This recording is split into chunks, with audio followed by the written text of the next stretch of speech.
Hebreus capítulo 9, verso 1 em diante. A palavra de Deus diz assim: Ora, a primeira aliança também tinha preceitos de serviço sagrado e o seu santuário terrestre. Com efeito, foi preparado o tabernáculo, cuja parte anterior, onde estavam o candeeiro e a mesa e a exposição dos pães, se chama o santo lugar. Por trás do segundo véu se encontrava o tabernáculo, que se chama o Santo dos Santos, o qual pertencia a um altar de ouro para o incenso e a arca da aliança totalmente coberta de ouro, na qual estava uma urna de ouro contendo maná, o bordão de Arão que floresceu e as tábuas da aliança. E sobre ela os querubins da glória que, com a sua sombra, cobriam o propiciatório. Destas coisas, entretanto, não falaremos agora de maneira detalhada. Ora, depois de tudo isto, assim preparado continuamente, entram no primeiro tabernáculo os sacerdotes, para realizar os serviços sagrados, mas no segundo, o sumo sacerdote, ele sozinho, uma vez por ano, não sem sangue, que oferece por si e pelos pecados de ignorância do povo, querendo com isso dar a entender o Espírito Santo que ainda o caminho do santo lugar não havia se manifestado, enquanto o primeiro tabernáculo continua erguido. É isto uma parábola para a época presente. E segundo esta, se oferecem tanto dons como sacrifícios, embora estes, no tocante à consciência, sejam ineficazes para aperfeiçoar aquele que presta culto, os quais não passam de ordenanças da carne, baseadas exclusivamente em comidas e bebidas e diversas abluções impostas até o tempo oportuno da reforma. Quando, todavia, veio Cristo como sumo sacerdote dos bens já realizados, mediante e através do maior e mais perfeito tabernáculo, não feito por mãos, ou seja, não desta criação, não por meio de sangue de bodes e de bezerros, mas pelo seu próprio sangue, entrou no Santo dos Santos uma vez por todas, tendo obtido eterna redenção. Portanto, se o sangue de bodes e de touros e a cinza de uma novilha aspergidos sobre os contaminados os santificam quanto à purificação da carne, muito mais o sangue de Cristo, que pelo Espírito Eterno a si mesmo se ofereceu sem mácula a Deus, purificará a nossa consciência de obras mortas para servirmos ao Deus vivo. Por isso mesmo, é por esta razão que ele é o mediador da nova aliança, a fim de que, intervindo a morte para a remissão das transgressões que havia sob a primeira aliança, recebam a promessa da eterna herança aqueles que têm sido chamados. Porque onde há testamento, é necessário que intervenha a morte do testador. Pois um testamento só é confirmado no caso de mortos, visto que de maneira nenhuma tem força de lei enquanto vive o testador. Porque nem a primeira aliança foi sancionada sem sangue, pelo contrário, havendo Moisés proclamado todos os mandamentos, segundo a lei, a todo o povo, tomou o sangue dos bezerros e dos bodes, com água e lã tinta de escarlate e sopo, e aspergiu, não só o próprio livro, como também sobre todo o povo, dizendo: Este é o sangue da aliança, a qual prescreveu para vós outros. Igualmente também aspergiu com sangue o tabernáculo e todos os utensílios do serviço sagrado. Com efeito, quase todas as coisas, segundo a lei, se purificam com sangue, e sem derramamento de sangue não há remissão. Era desta forma necessário que as figuras das coisas que se acham nos céus se purificassem com tais sacrifícios, mas as próprias coisas celestiais com sacrifícios a eles superiores. Porque Cristo não entrou em santuário feito por mãos, figura do verdadeiro, porém no mesmo céu, para comparecer agora por nós diante de Deus, e nem ainda para se oferecer a si mesmo muitas vezes, como o sumo sacerdote cada ano entra no Santo dos Santos com sangue alheio.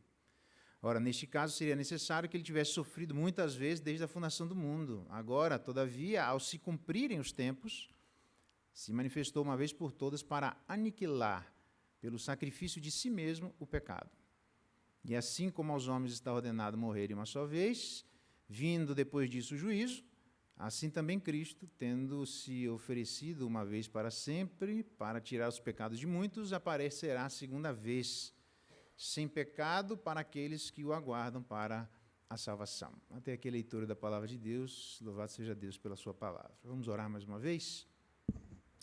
Pai bendito, estamos diante da tua palavra, que traz informações para iluminar o nosso coração e dar fundamento para as práticas da nossa vida serem fortes o suficientes para passarmos com eficácia pelas dificuldades dos desertos da vida. Então, nos ajuda a entendermos aquilo que é a base da nossa fé, é a nossa oração em clamor em nome de Jesus. Amém. Muito bem, irmãos, eu estou com cachecol aqui, antes vocês estranhem, porque eu estou gelado mesmo. Quando vocês me cumprimentarem, vocês vão ver. Estou igual um picolé. A hora que esfria, não esquenta fácil, não é? Igual sangue de cobra, né? Precisava ficar debaixo do sol, mas não tem sol, então paciência, tá bom? Muito bem. Ele fala, Jesus e o maior e o mais perfeito tabernáculo.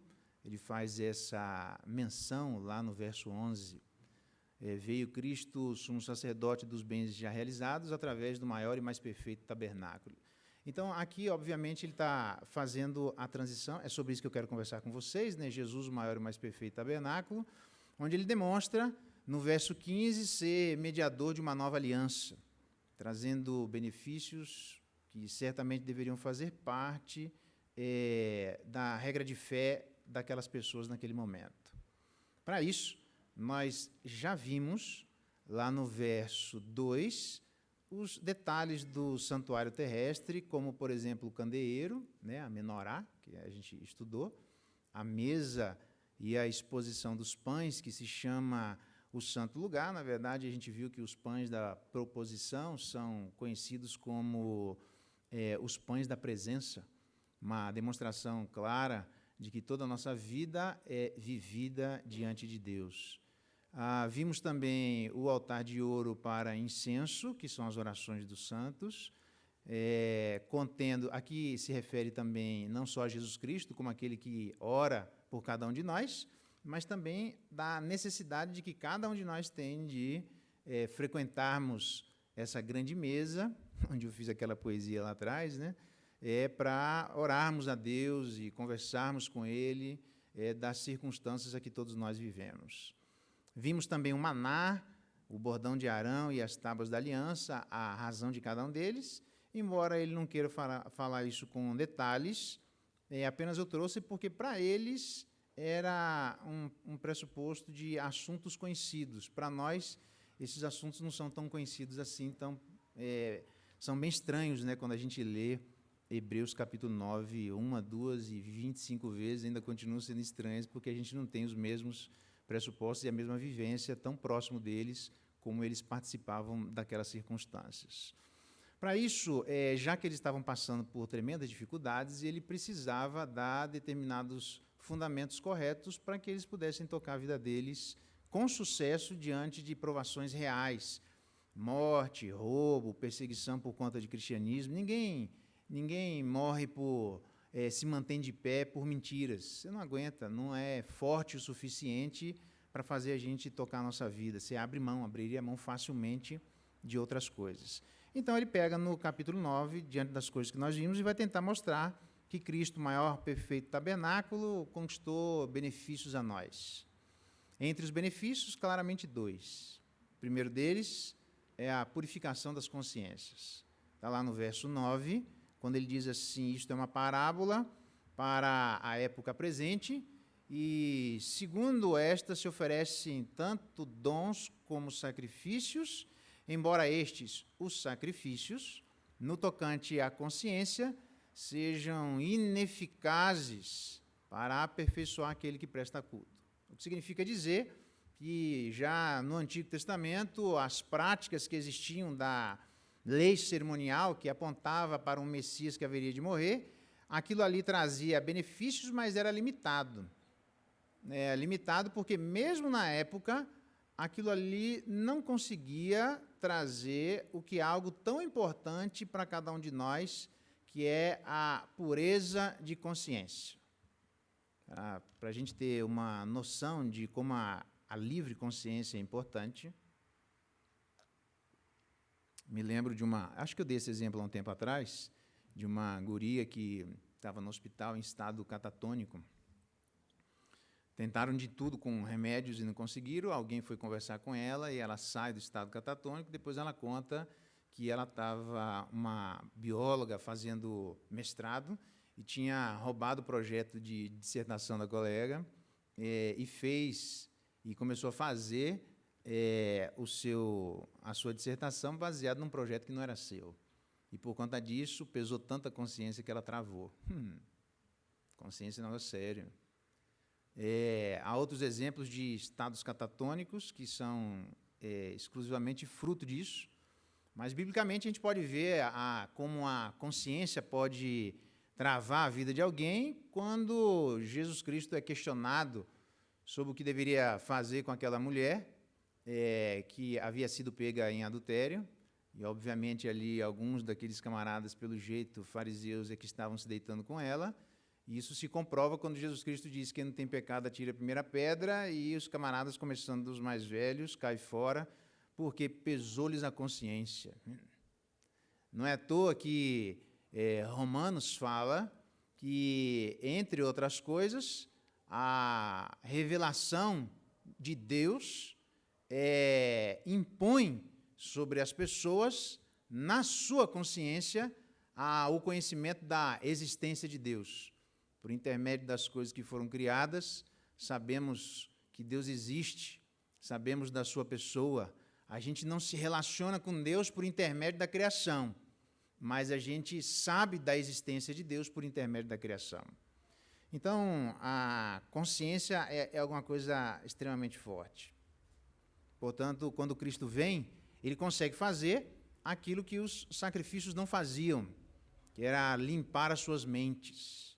Eles entregavam, por conta disso, vezes sem conta, sacrifícios, inclusive pelos próprios sacerdotes, para que tivessem as suas consciências purificadas. Mas não conseguiam. Mas o sangue de Cristo consegue chegar onde o sangue de animais não consegue. Na verdade, é tão importante, portanto, esse mundo interno e esse mundo interior, que diz um salmista assim: os sacrifícios de Deus são um espírito quebrantado, um coração quebrantado e contrito, Deus não desprezará. Porque Deus está de olho, aquele que pesa os corações e as mentes, ele está de olho por aquilo que se passa de dentro de nós. Facilmente a gente pode ter qualquer tipo de religiosidade que seja uma verdadeira hipocrisia, tentando fazer coisas externas, negando as realidades internas. Na verdade, a palavra de Deus, então, ela serve para cada um de nós como uma verdadeira agulha de uma bússola que aponta constantemente para o norte. Assim, a nossa consciência deveria nos apontar imediatamente para a palavra de Deus. Aliás, diga-se de passagem, para aqueles que todos de nós vamos aconselhar uns aos outros, era uma pergunta que se perdeu, mas que ela precisa voltar. Quando alguma coisa acontece, a pergunta que os antigos faziam não é o que eu penso sobre o assunto. Tá, eu sei que tem discussão aqui, tá bom? Mas, em tese, não é o que eu penso sobre o assunto, mas o que a Bíblia diz. Para evitar que a gente seja o intérprete absoluto daquilo que a Escritura diz, a gente interpreta junto com outros que também estão interpretando. Então, Deus não deu esse poder absoluto a ninguém. Ele dá isso à sua igreja. Na verdade, só tem duas pessoas que são chamadas de ungidos na Bíblia. Um deles é o Messias e o outro deles é a igreja. Tem nada a ver com sacerdotes, tem nada a ver com pastores e mestres, tem nada a ver com isso. A igreja é ungida. Por quê? Porque Deus deu o ministério da reconciliação para a igreja, como se Deus mesmo exortasse por intermédio da nossa fala. Então, para isso, quando a gente vai interpretar, a gente coloca sobre a mesa e vê o que os outros irmãos também interpretam e na história como é que Deus conduziu a vida de pessoas para interpretar. Por isso é que na multidão de conselheiros existe sabedoria. Então, é muito importante, porque senão a gente vai ter tremendos problemas, quando determinadas circunstâncias acontecem, essa pergunta precisa ser norteadora como a agulha de uma bússola. O que a palavra de Deus diz sobre esse assunto? Porque senão nós seremos os regentes e não a palavra de Deus o regente sobre nós. Ele diz ainda no verso 11, além de dizer que o sangue de animais no tocante à consciência eram ineficazes, no verso 9, mas que o sangue de Cristo consegue, ele diz também lá no verso 11, deixa eu só ver aqui, no verso 14, né? Só para mostrar esse ponto aqui, que diz, muito mais o sangue de Cristo, exatamente, que pelo Espírito Eterno a si mesmo se ofereceu sem mácula, purificará a nossa consciência de obras mortas, está vendo? É o sangue de Cristo quem purifica a nossa consciência. O sangue de animais não conseguia fazer isso. Eles não tinham esse poder, eles não tinham essa característica, por isso que Jesus é chamado daquele que é o sumo sacerdote de bens já realizados. Pergunta de que tipo de bens já realizados, conquistados, o autor está se referindo.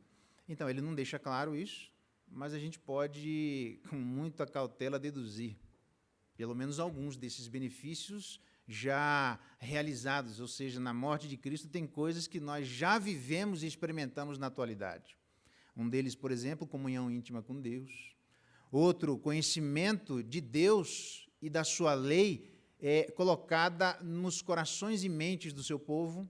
Lembra quando eu falei de Jesus Cristo, o homem do Espírito, que ele é o novo Moisés, só que diferentemente de trazer as tábuas da lei, pelo contrário, ele imprimiu no seu povo através do seu Espírito que havia sido derramado.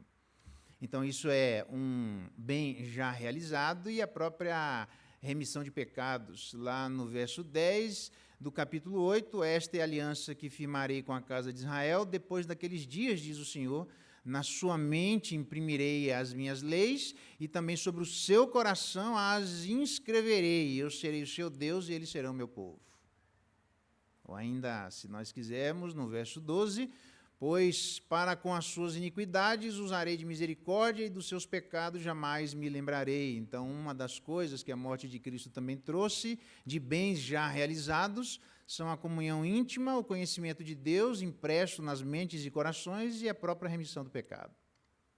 Por essas enormes bênçãos conquistadas por Deus a cada um de nós, certamente são bens realizados de que nós já desfrutamos aqui e agora. E, portanto, claramente, existem desafios à luz desse tipo de entendimento. Qual é o desafio? O desafio é claro que se o sacrifício de Jesus Cristo trouxe benefícios, o maior e mais perfeito tabernáculo para limpar as nossas mentes e corações, então nós devemos nos preocupar com o estado interior do nosso coração, com o nosso mundo interior. É isso e é esse o desafio que se espera da igreja e de todos aqueles que andam com Deus.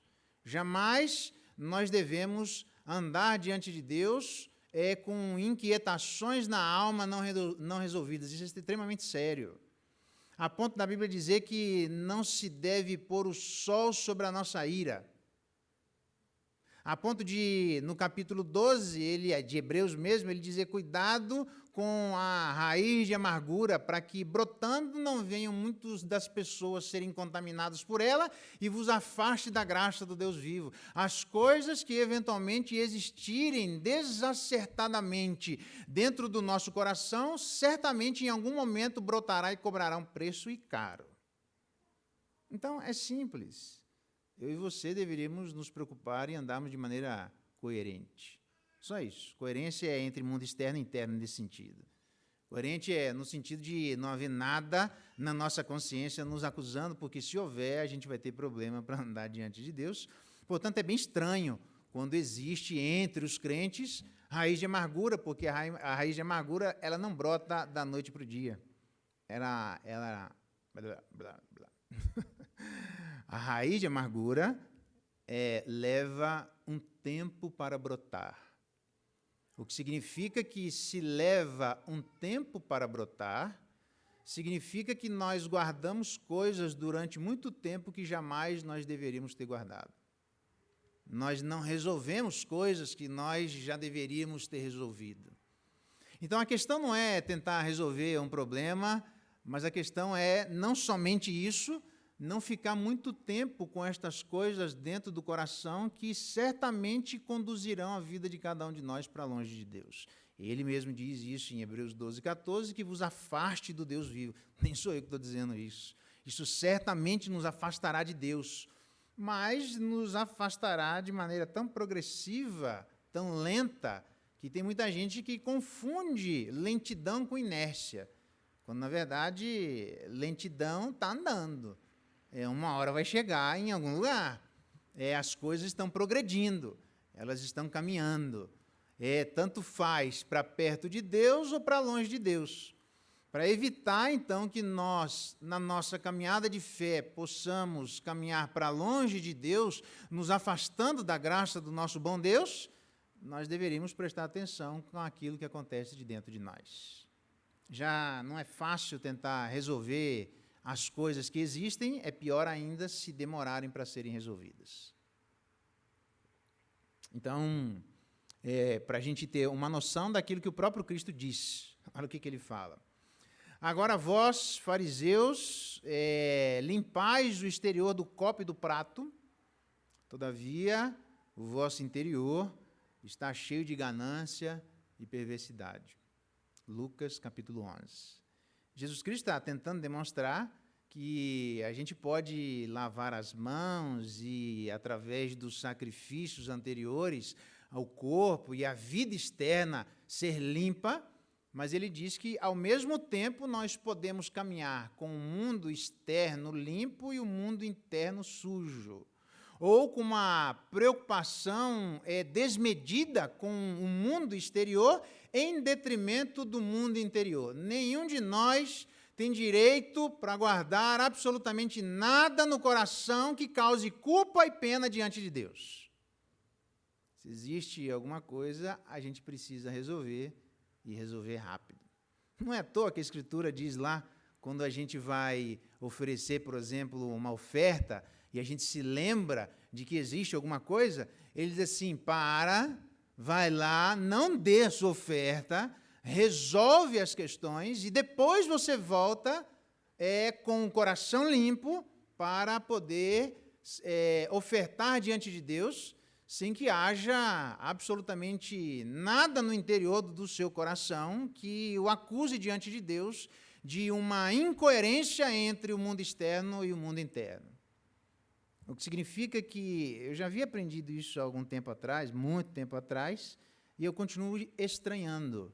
Porque se todos nós formos dizimistas e ofertantes, isso deveria ser um sinal externo, deveria ser um símbolo claro de que o nosso mundo interior está absolutamente resolvido.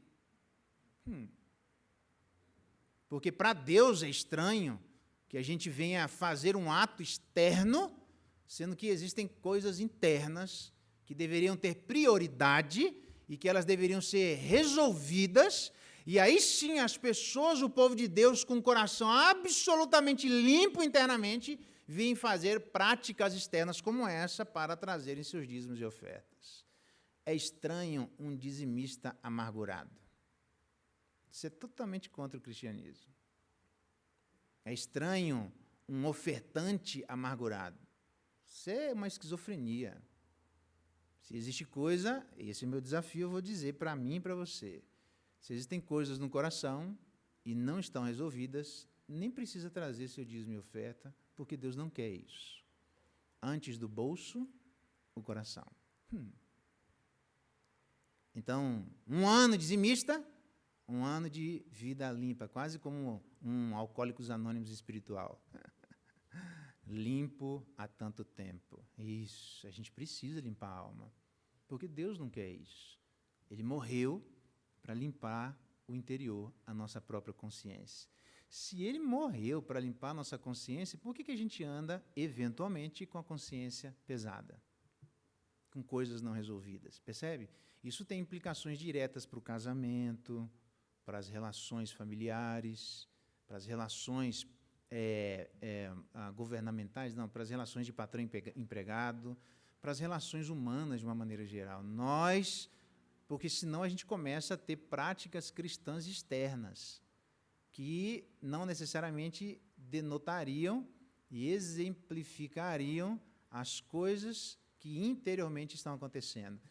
Sempre é dito aqui, quando alguém vai trazer seu dízimo e oferta, olha, essa é uma prática da igreja, sim, você que é visitante, não se preocupe com isso, não se constranja, quiser meter a mão no bolso, pode colocar, mas não traga. Por quê? Porque isso é um serviço de crente, de gente que reconheceu a autoridade de Deus, de gente que enxerga o mundo com os olhos do coração do Senhor, e que aquele mesmo Deus que diz que é para a gente trazer os nossos dízimos e ofertas, é o mesmo que diz que o sol não se deve se pôr sobre a nossa ira, sobre a nossa indignação. Como é que as pessoas passam com sóis e mais sóis se pondo sobre a vida das pessoas e elas fazem todas as práticas externas, mas o coração está absolutamente amargurado? Isso é absolutamente estranho. Então, acho que é um desafio para mim e para você. Não tenha medo de guardar o seu dinheiro. Deposita lá, guarda lá. Não é para você gastar o dinheiro do dízimo, entendeu? Assim, não precisa, apenas ele não pode ser contraditório com alguma coisa que exista dentro de você, só isso. Então, se você trouxe, está com o coração amargurado, o que eu faço? Vou jogar lá fora? Não, deposita na conta, segura, e antes de trazer, porque é uma relação de acordo com os pães da proposição, lembra? Os pães da presença, que nós viremos fazer diante de Deus. É quase como uma confissão pública, é quase uma profissão de fé novamente, a cada vez que trazemos nossos dízimos e ofertas, dizendo para Deus, Deus, meu coração está em paz, eu não tenho nada, absolutamente nada contra ninguém. E é por isso que eu estou trazendo os meus dízimos e ofertas, porque o Senhor disse que se houvesse alguma coisa no meu coração, não era para eu trazer, e eu ir lá o mais rápido possível para resolver, antes que o juiz apareça e resolva de outra maneira. Então, se o sangue de animais não resolve, o sangue de Cristo limpa a nossa consciência. E isso, portanto, é um desafio para todos nós, para andarmos como crentes com consciências limpas. A segunda coisa, claramente, não é só isso, onde literalmente ele diz lá no capítulo 6 de Hebreus, eu vou usar uma versão alternativa, né? Por isso, eu estou usando atualizada, pondo de parte os princípios elementares de Cristo, a gente já estudou, né? Deixemos-nos levar para o que é perfeito, lembra disso que eu falei da perfeição? Não lançando de novo a base do arrependimento de obras mortas. Agora sim, numa versão alternativa, é literalmente a base do arrependimento de atos que levam à morte. O que significa que a gente pode ter práticas não de vivos, mas de mortos. E Deus não quer isso, entendeu? Se a gente for andar... Esse é um desafio enorme. Porque toda noite, não é à toa que o salmista diz, quando eu deito, sossego a minha alma, até Deus alimenta cada um de nós enquanto os crentes dormem. Por quê? Porque não tem nada na nossa consciência, está limpa. Jesus Cristo veio para isso. Ele não veio para a gente ficar carregando coisas. É por isso que lá adiante ele vai dizer que a gente deve se livrar do pecado e do peso que insistentemente nos assedia. Todos nós, irmãos, vamos ter que lutar contra isso, viu? Todos nós, na nossa vida, vamos ter que batalhar para não sermos contraditórios internamente falando. É muito importante isso. Se você não consegue, peça ajuda de alguém. Porque é importante que, para essa igreja ser uma igreja, como aprendemos com o reverendo Mateus Inácio, uma igreja espiritual, onde o Espírito Santo age, a gente precisa estar por dentro em paz. E aí, toda vez que a gente trouxer os nossos dízimos e ofertas, seja uma profissão pública de fé de corações em paz. O que significa dizer que não vale... Se a gente faz isso e está fazendo, não vale a gente colocar inquietações de anos, não vale. Isso aqui já passou. Já foi perdoado, colocado no Calvário e vamos para frente. Porque se tem, então espera um pouquinho, levanta e tentamos resolver para que o nosso coração fique em paz. A segunda coisa, claramente no verso 12, não só que ele traz a pureza da consciência, né, a purificação da consciência, mas Jesus, o maior e mais perfeito tabernáculo, ele obtém eterna redenção, diz aí no verso 12. Não por meio de sangue de bodes e bezerros, mas pelo seu próprio sangue, entrou no Santo dos Santos, uma vez por todas, tendo obtido eterna redenção, está vendo? Então, Jesus Cristo, ele literalmente morre para que nós sejamos privilegiados de receber uma redenção eterna. Não é uma redenção temporária, é uma redenção eterna. A redenção do seu povo tornou-se eternamente válida quando Cristo, de maneira metafórica, entrou no Santo dos Santos. Adquiriu redenção de validade eterna. Ela não mais vence como venciam os sacrifícios dos animais. Cristo obteve isso, comprou o seu povo com preço e redimiu a vida desse povo com a sua morte. Ele diz, então, por incrível que pareça, que a ênfase é na função oficial de Cristo como sendo sumo sacerdote de uma ordem superior. A gente viu um pouquinho antes, no verso 11, quando ele diz que o maior e mais perfeito tabernáculo, não feito por mãos, quer dizer, não desta criação. Jesus Cristo, lá no capítulo 8, diz que se assentou à direita do trono na majestade nas alturas. Não há nenhum sacerdote que anteriormente ou em algum momento tenha sentado à direita de Deus Pai. Por que os nossos pensamentos precisam estar voltados para os céus? Porque é lá que Jesus Cristo habita. Porque é lá que Ele está à direita de Deus Pai. É por essa razão que eu devo olhar eternamente para lá. Não é à toa que na armadura de Deus é trazido o capacete da salvação. Porque insistentemente vão tentar enfiar na nossa cabeça de que, eventualmente, pelas dificuldades e fragilidades pessoais, nós não entraremos no céu, porque nós continuamos como pessoas culpadas. A gente pode, no máximo, continuar como pessoas incoerentes, mas não necessariamente culpadas, porque esse é um privilégio que a gente recebeu de ter tido a garantia dada por Cristo de uma redenção que não é temporária e não é uma redenção de acordo com a nossa prática, é uma redenção que é fruto daquilo que Jesus Cristo fez e, portanto, ela é eterna. Cristo entra não num santuário feito pelos homens, ele entra no próprio céu, é uma versão alternativa para o significado de o maior e mais perfeito tabernáculo. Esse tabernáculo não foi feito por mãos, não é desta criação. Não tem nada que o homem tenha colocado à mão que tenha se traduzido como... Por isso que Jesus Cristo nunca entrou no tabernáculo terreno. Porque ele é um sacerdote de uma ordem completamente diferente e, portanto, essa versão onde ele entra no próprio céu, ou, diz aí o texto, no mesmo céu, Jesus Cristo entra para conquistar essas coisas. Está lá no verso 24. Porque Cristo não entrou em santuário feito por mãos, figura do verdadeiro, porém no mesmo céu. Então, maior e mais perfeito tabernáculo é Jesus Cristo entrando diretamente na presença de Deus. Ele entrou diretamente no céu. No Antigo Testamento, ninguém fez isso. Então, no máximo, era uma sombra das coisas que haveriam de vir, mas esse tabernáculo em que Jesus Cristo entrou é de uma ordem muito superior.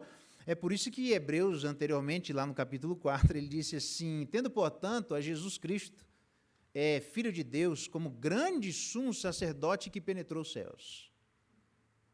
Ele foi o único na história que morreu, ressuscitou, foi assunto, sentou à direita de Deus e habita direto na presença de Deus.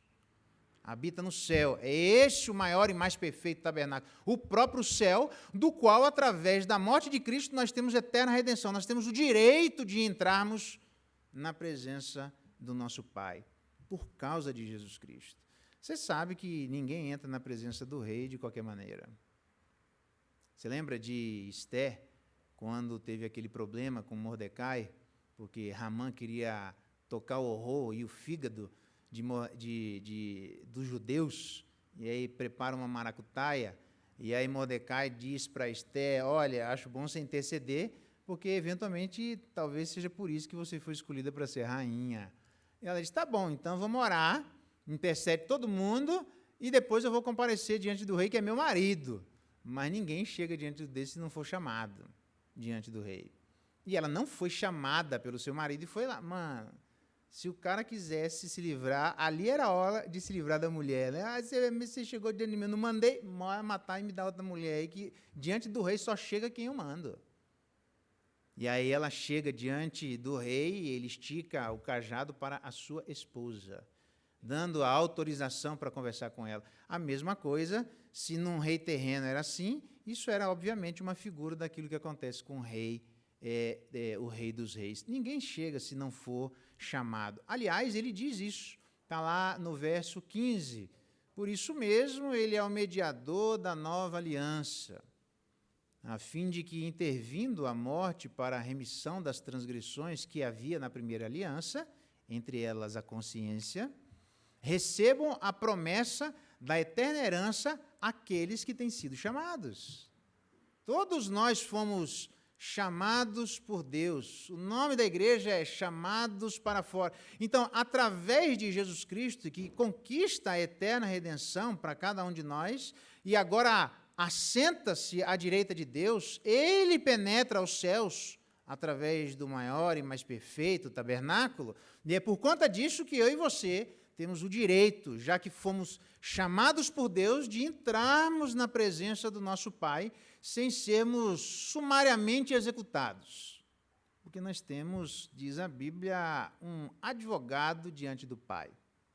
Então, o tabernáculo que Moisés construiu e que Deus encheu com a sua glória é absolutamente diferente do maior e mais perfeito tabernáculo onde Cristo adentrou diretamente a presença de Deus. Na verdade, Esther estava simbolizando Jesus Cristo. O tabernáculo celestial dá aos santos livre acesso a Deus. Nenhum véu mais separa cada um de nós de Deus. Então, o que significa dizer que isso traz desafios, além de nós não sermos e não vivermos em incoerência, nos preocupando, então, com o nosso mundo interior. Deus é tão bom que, se eventualmente nós tivermos problemas a resolver, nós podemos nos adentrar à presença do nosso Pai, conquistado por Jesus Cristo, e conversar com Ele. Pai, como é que eu resolvo isso? Eu tenho uma dificuldade que está pesando na minha alma. Eu tenho um problema que eu preciso resolver e não sei como. E Deus, eu queria que o Senhor me ajudasse, e a mão de Deus não está esticada para que Deus, encurtada para que Deus não possa nos alcançar, e os ouvidos de Deus não estão selados e fechados que o impeça de ouvir as nossas orações, a não ser que queiramos, obviamente, manter uma vida contraditória com aquilo que o próprio Deus determina para nós. Aí ele diz que o nosso pecado faz separação entre nós e Deus. Mas quando há uma conformidade de cada vez maior da nossa vida para com Ele, é natural. A vida de oração é natural. Não é um programa de uma determinada igreja, onde, no período de férias, 3 meses de oração, ou no ano de 2022, nós vamos criar um determinado modelo para que a igreja tenha uma ênfase naquele momento de oração. Pode até ter, mas nós temos o direito de, a qualquer momento, estarmos diante de Deus. E precisamos fazer uso desse privilégio, porque não faz o menor sentido Jesus Cristo ter pago um sacrifício tão grande, ter literalmente rasgado o véu de cima a baixo, ter sentado à direita de Deus Pai, mostrando que ele entrou diretamente no céu, através do maior e mais perfeito tabernáculo, e simplesmente nenhum de nós faça uso, através das nossas orações, deste privilégio conquistado por Jesus Cristo para nós. É estranho. Antes de falarmos com alguém, deveríamos falar com o próprio Deus. Deus, isso aqui está me incomodando. Eu acho que eu deveria resolver isso assim. Eu acho que eu deveria virar à direita. Eu acho que eu deveria pesar a mão. Eu acho que eu deveria tirar a mão. Jesus, o que é que o Senhor quer de mim? Como é que eu faço? Eu não estou conseguindo. Você pode ter certeza absoluta que, além de guardarmos firmes a nossa própria confissão de que Jesus Cristo nos trouxe esse direito e essa liberdade, nós deveríamos ser eternamente gratos e fazermos usufruto dessa liberdade que todos nós temos. Então, por definição, a igreja deveria ser uma igreja que ora. A gente não precisa de uma Pode ter, tá, gente? Programa de incentivo à oração, até esqueci. Toda vez eu lembro de falar com o conselho para a gente voltar lá às orações, ainda que sejam orações online, para estimular a igreja. Me lembra disso aí, porque eu até anotei, mas eu esqueço quando eu vou lá no conselho, da gente fazer isso, os presbíteros voltarem a orar com a igreja. Não há nenhum problema de nós estimularmos uma vida de oração. O que não pode é a gente achar que, se não houver determinados programas, significa que a minha vida de oração está prejudicada. Irmão, só estaria prejudicada a nossa vida de oração se o sangue de Jesus Cristo não tivesse conquistado essa eterna redenção e nós não tivéssemos o direito, através daquilo que Ele fez, de nos achegarmos à presença do nosso Deus e Pai. Então, nós temos esse direito, faça uso desse direito. Na verdade, as nossas ansiedades deveriam ser saradas e sanadas por intermédio das nossas orações e petições. Então, muita inquietação deveria se reverter em muita oração. Muitos problemas na mente deveriam se reverter em muitas orações na boca. Muitos problemas inquietando a alma deveriam se manifestar em muitas conversas entre nós e o nosso Pai. Se nós não oramos em casa, sei lá, como família, como indivíduos, eu nem vou colocar aqui qualquer coisa do gênero, cada um escolhe do jeito que quiser. A única coisa é que é obrigatório que a gente chegue diante de Deus por intermédio do sangue de Jesus. E a gente precisa aprender a fazer uso, entendendo que, à luz dessas orações, Deus prometeu que guardaria a nossa mente e o nosso coração em Cristo Jesus. A pergunta é bem simples. Percebe que tudo aquilo que ele disse aqui, disso que Jesus Cristo fez por cada um de nós, deveria trazer estes benefícios de pessoas perdoadas, de andando com o coração em paz, e que se eventualmente o coração não está em paz, a nossa consciência pesa, nós deveríamos então parar, porque nós temos uma redenção eterna, conquistada por Jesus Cristo, e bater na porta do nosso Pai para conversar. Ele está aguardando cada um de nós chegarmos diante dele. As crianças do jeito delas, os adolescentes, jovens e adultos do seu jeito, os mais velhos e decrépitos também do seu jeito, mas Deus não rejeita as nossas orações por causa do nosso português mal e nem sempre bem elaborado, ou por causa da nossa eventual confusão mental. Todos nós temos o direito e devemos fazer uso disso. Não é antes de conversar com alguém, eu queria desafiar todos nós a chegarmos diante do Pai e dizer: Deus, eu queria conversar com o Senhor diante dessas questões. Agora, para pensar. Eu estou chegando ao final porque é só isso que eu queria falar para vocês hoje. Mas para pensar. Como é que alguém que tem acesso à direita de Deus Pai, numa atitude de Jesus Cristo, que ninguém pode voltar atrás, num reconhecimento público da eficácia do sangue de Jesus, por isso nós não temos mais sacrifícios, de alguém que, literalmente, além de conquistar este espaço, lava e limpa a nossa vida interior. Como é que isso é compatível com mentes exacerbadamente ansiosas? Eu vou colocar esse termo aqui para ter misericórdia de nós mesmos, né? Porque a gente vai... O problema nunca é a ansiedade, tá, gente? O problema é se a gente vai decidir guardar ela para nós ou não. A gente vai ficar ansioso. Esse nunca é o problema. O problema é o que eu resolvo fazer com a minha ansiedade. Então, você notou que, através dessas duas coisas, um lugar que eu tenho direito de ir a qualquer momento, e uma consciência pura e lavada pelo sangue de Jesus, é incompatível com crentes amargurados. É incompatível com desordem no mundo interior. Ou você vai dizer: meu Deus, eu estou preocupado porque eu tenho coisa que eu preciso resolver. Beleza, desde que seja encaminhado, tá, gente? O problema é que tem gente que fica demorando, e demora, e passa ano, 2 anos, 5 anos, 9 anos, e aquilo ali vai atrapalhar a sua vida, e como diz Hebreus capítulo 12, para que nós mesmos não soframos com isso e muitos venham a ser contaminados. Esse é que é o problema.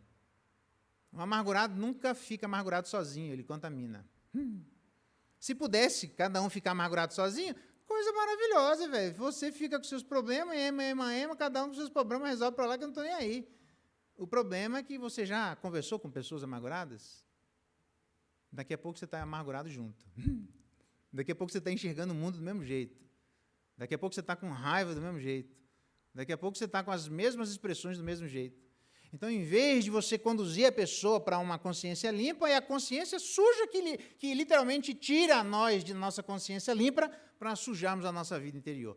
Deus, então, quer uma igreja limpa, por fora e por dentro. Tem alguns até que, as mulheres sabem disso, né? Mas às vezes chega na igreja não está bem limpo, uma teia de aranha que ficou ali no canto, um negócio que não varreu. Pelo amor de Deus, parece que ninguém passou pano aqui. Então, você sabe que às vezes essa é a mesma sensação que dá para ter da alma de pessoas? Olha a teia de aranha ali. Parece que faz tempo que ninguém passa o pano nessa alma. E para que isso é importante? Para que nós nos ajudemos. Não é para que nós nos culpemos, é para que nós nos ajudemos uns aos outros. Então, irmão, se você eventualmente encontrar alguém que está com dificuldade no mundo interior de literalmente desfrutar de uma consciência que foi purificada em Cristo Jesus, ajude. Ore por ela, ande perto dela, busque intervir pela vida da pessoa, do mesmo jeito que nós prometemos quando há batismo em profissão de fé, onde a gente promete que nós receberemos essas pessoas como os nossos irmãos e irmãs em Cristo? Sim. Promete que, no que depender de nós, vão orar e interceder por estas pessoas e com estas pessoas? Sim. Então, quando é que a gente ora com pessoas que estão com dificuldades? Nós somos seres humanos. Nem sempre todos têm a mesma facilidade de passar o pano na própria alma. Mas, se não tiver, eu espero que encontre na vida de cada um de nós pessoas aptas a ajudar os inaptos a limparem o próprio coração. Vamos ficar de pé? Vamos orar, pedir que Deus nos abençoe, nos ajude. Eu queria deixar esse desafio para nós. Jesus, o maior e mais perfeito tabernáculo, ele trouxe basicamente 2 benefícios, que é purificar as consciências e obter eterna redenção. Para quem? Eu termino com o versículo 22, que diz assim: com efeito, quase todas as coisas, segundo a lei, se purificam com sangue. E sem, desculpa, é o último versículo, não é esse não, é o último versículo, isso, verso 28. Assim também Cristo, tendo se oferecido uma vez para sempre, para tirar os pecados de muitos, ele vai aparecer uma segunda vez, sem pecado, para aqueles que o aguardam para a salvação. Então, se nós estamos esperando a volta de Jesus Cristo, ou numa tradução alternativa, para trazer salvação para aqueles que estão esperando por Ele. Tratar do nosso mundo interior, usufruir de uma vida de oração e ajudar os nossos irmãos a cuidarem do mundo interior, usufruindo de uma vida de oração, isso só é possível se nós estamos aguardando a volta de Jesus Cristo para a nossa salvação. Se é essa a nossa expectativa, deve ser essa, ou devem ser essas as nossas ações. Que Deus nos abençoe e derrame graça e nos ajude a vivermos assim, limpando a própria alma e ajudando os nossos irmãos a fazerem o mesmo. Vamos orar? Pai, muito obrigado pela Tua palavra, louvado seja o Teu nome. Obrigado porque as nossas consciências foram purificadas, graças ao sangue de Jesus. O sangue de animais não podia fazer isso, mas o sangue de Jesus pode. Ó Espírito Santo de Deus, se existe alguém aqui com consciência que já deveria ter limpo diante do Senhor, ajuda, Pai, em nome de Jesus. Coloca pessoas ao lado para intercederem, para orarem, fazendo uso desse privilégio de entrarmos direto no céu, direto na presença do Pai, sem medo de que o cajado seja estendido, porque, na verdade, ele já foi quando Cristo morreu, quando ele ressuscitou, e ele chegou à sua direita, Pai. Então, olha para a igreja aqui do Cruzeiro e derrame graça, para que todos nós possamos caminhar com este propósito na alma.